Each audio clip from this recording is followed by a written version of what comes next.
we are matching things up today in the sartorial kitchen. I am taking some fun new food pairings to my friend Ruth for her summer end spectacular party. Starting off with a gazpacho made with ingredients fresh out of my garden, pairing that up with some grilled cheese chips for a play on soup and sandwich and chips and salsa. Then I'm taking classic s'mores and jello shots and giving them a fun twist, revisiting my lemonchello from last season. Then I'm taking pb&j sandwiches and ice cream sandwiches to a fun new level. So why don't you pull up a chair and dine with me?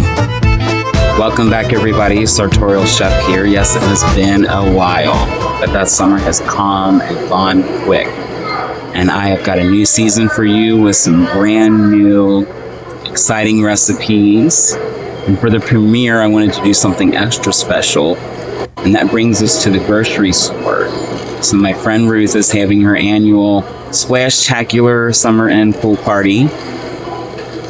And I said, instead of doing a big meal, entree, and all kinds of things, why don't we do some fun things with some classic food pairings and give them a little updated twist. So my first thought was a play on soup and sandwiches and chips and salsa. So I thought, what about grilled cheese chips and gazpacho soup? Now I should have everything I have in my garden for the gazpacho, so I just need to buy some ingredients for the chips.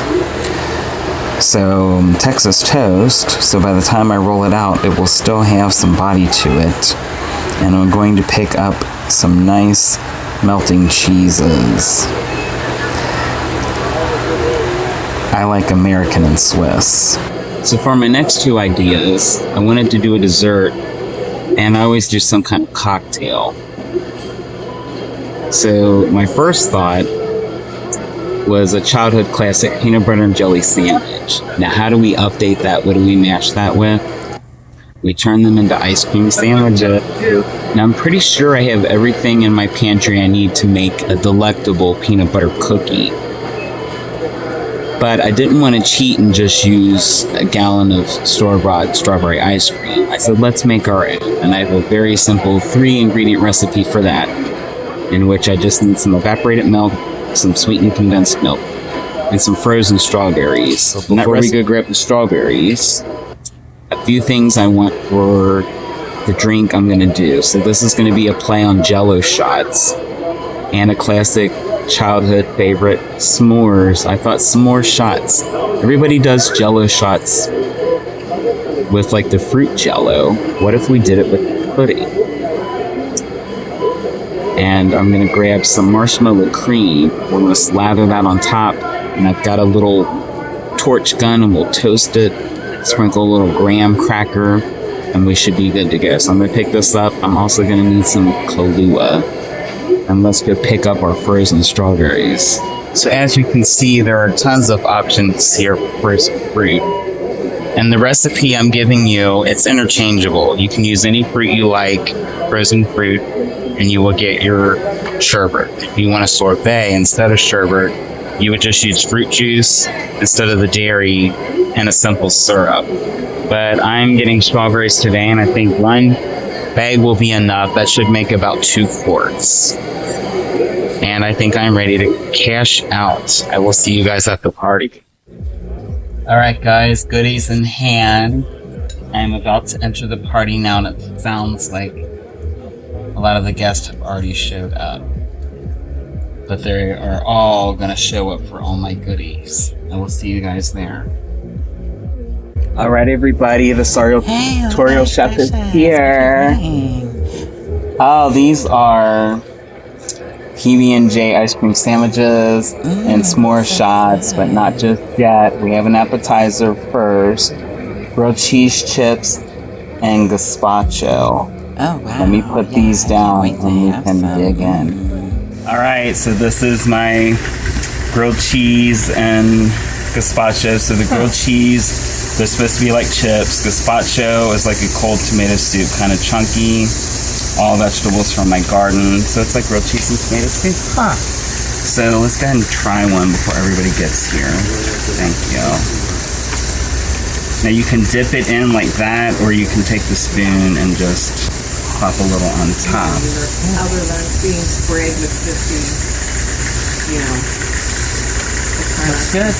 Yeah. So before we dig in, I'm going to show you guys how I threw this together. Hello, everybody.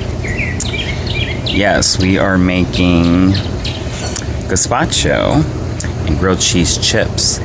But of course, to start with the gazpacho, we have to visit my favorite produce section, the garden in my backyard. First, I picked some shallots, garlic, and onions from out of my garden, a generous amount of cherry tomatoes, some cucumber. Then I headed over to get some herbs, parsley, dill, and basil. Gave all of that a good wash and chopped up my veggies, including my onions, my cucumbers, my garlic, and my herbs. Of course, my peppers, which I make sure to de-seed and de-membrane, as that's where all the heat lives. Then I hit that with some lime zest and lime juice, about 2 limes. If you use the juice, use the zest. It gives you a lot of fresh flavor. A whole can of roasted red peppers, a 1/4 cup of red wine vinegar and olive oil, and then of course some salt and pepper. Do not forget to season. That's the most important part. A whole can of crushed tomatoes. You can use whichever brand you like. And then give it a little pulse until it all starts to come together. Then as a thickener, I throw in some stale bread pieces. I'm using the heels from the loaves of Texas toast that I bought.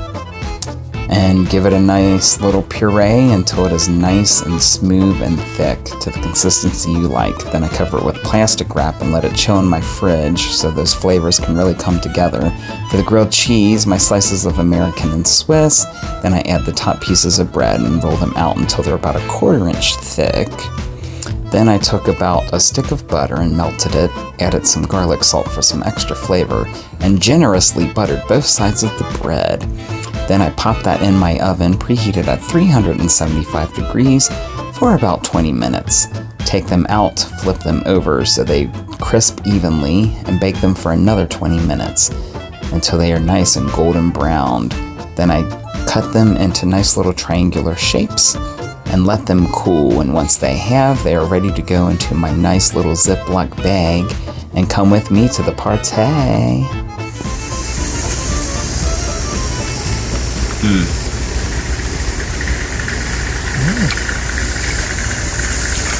That's so good. You get a little crunch from the grilled cheese, and then you get that gooey cheesiness in the center, and then of course the freshness from everything inside there. Oh, good job. Yeah, thank you.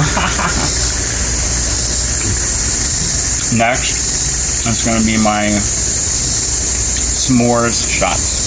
So stay tuned. So these are my s'more shots, or soon to be.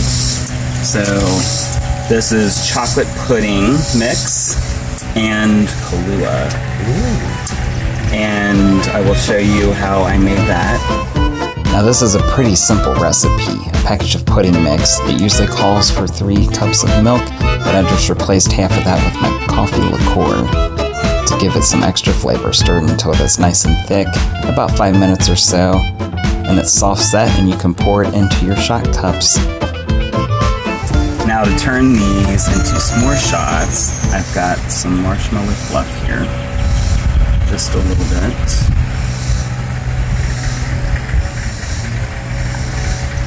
And of course you can have them just like this if you want, without any of the fluff.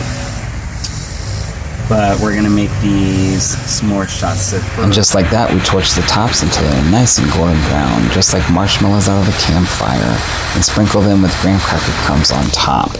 A fun twist on a classic childhood favorite dessert.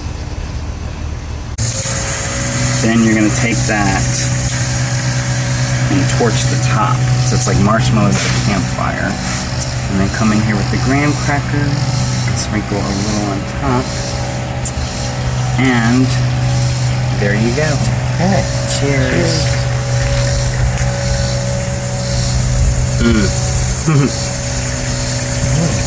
They're kind of messy, but that makes it just like being a kid again. So I like the marshmallow cuts through the richness of the chocolate. Immediately I'm hit with that Kahlua.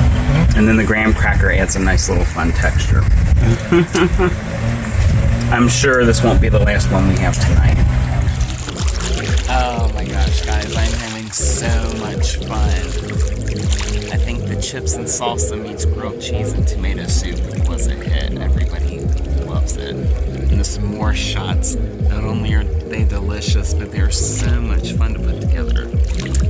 But we're taking a break from that to enjoy some time in the pool, playing some games, and splashing around, splash-tacular after a little bit. Time for the main course, which I really didn't provide for. I did appetizers and desserts, but there are some great things to be had. Pulled pork, meatballs with 2 different salsas. Of course, your staples, coleslaw, potato salad. Ruth made a corn casserole that my mouth has been watering for. But don't go too far. I have another drink I'm going to show you guys. And of course dessert, which is also going to be a lot of fun.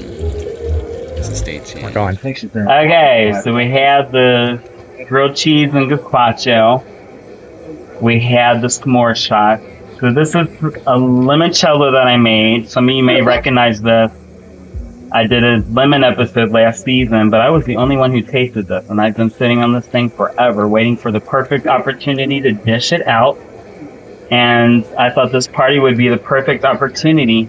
Now, for those of you who missed the recipe the first time around, I'm going to show you that again. All right, cocktail time. I promised you guys a cocktail, and I did not forget. So we're making lemoncello. And if you've never had lemoncello before, it's an Italian liqueur that is, you guessed it, lemon flavored. Yes, yes, yes. So I've got some lemons here. Where's the rind? Where's the zest? Right here. So that is my little mixture there of vodka and lemon rinds. I'll show you exactly how I put that together. First, I rinsed and scrubbed about 8 lemons and peeled the lemons into a large mason jar. Then I added about half a bottle of vodka, but you can use any kind of clear, pure grain liquor that you like. Then put on the lid, give it a good shake, and store at room temperature for about 3 to 4 weeks. All right, guys. So that is my lemon mixture. I made that about 4 weeks ago because I wanted to make sure that it had time to set. The longer you let this set, the better. And as you can see, the vodka's really broken down that zest and just given us some loveliness here. The longer you leave it set, the darker color this is gonna get. So I've just thrown in a cup of lemon juice. I juiced all those lemons that I used. We are making a simple syrup. What is a simple syrup? It is a little drink sweetener of sorts. And it is equal parts sugar and water, or you can use any kind of juice to flavor it. So I've got my lemon juice, I've got 2 cups of water. To that, we're going to add our sugar.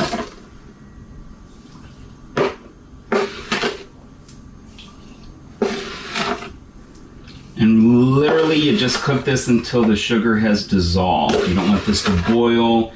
You don't want this to steep. You don't want it to simmer. You just want that sugar to dissolve. Alrighty-roo. I'll come in here with my little spoon here and we just give that a stir. Literally just until that sugar has dissolved. I've even got this just on a low heat. And we're gonna flavor this further. I've got some basil here.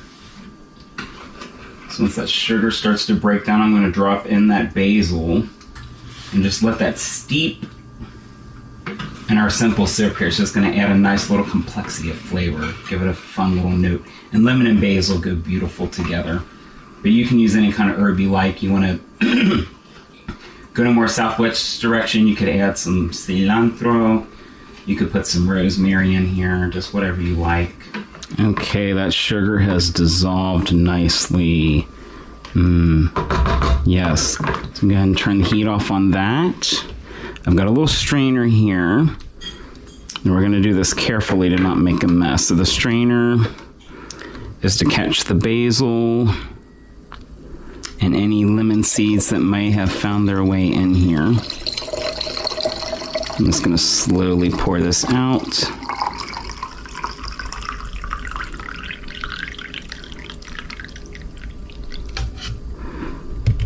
Beautiful. We've got a little left. That's perfectly fine. Now we're going to put our lid back on.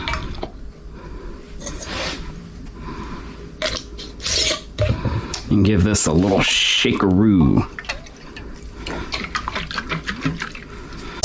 Now, we're going to dish this up. You can have it as a shot, you can have it as a drink on ice. Just depends on what the weather's like, but we're going to just do a shot real quick.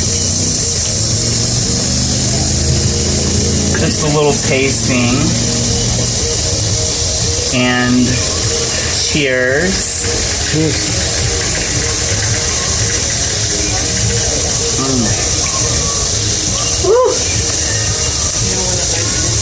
And I told you guys the first time around, that is better the longer it sits. That vodka really gets that rich lemony flavor, like the zest, everything.